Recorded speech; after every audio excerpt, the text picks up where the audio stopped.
Assalamualaikum warahmatullahi wabarakatuh.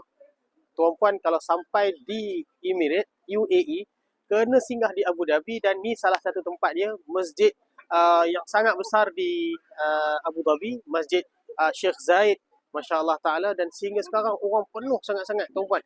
Atas ni kita tengok kawasan orang sedang berjalan, tetapi di bawah shopping mall penuh dengan masyarakat. Kalau tuan-puan tengok orang sedang berjalan ni pun ramai sangat-sangat, Masya Allah.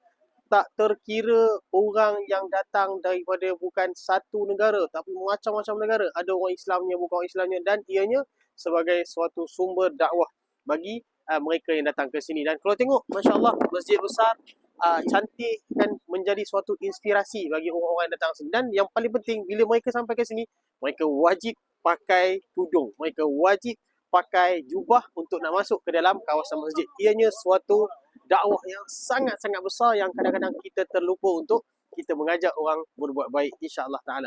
Tuan-puan, jangan lupa datang ke sini. Kalau datang ke sini, cari masjid yang sangat besar di Abu Dhabi, Masjid Sheikh Zayed, masya-Allah taala. Assalamualaikum warahmatullahi wabarakatuh.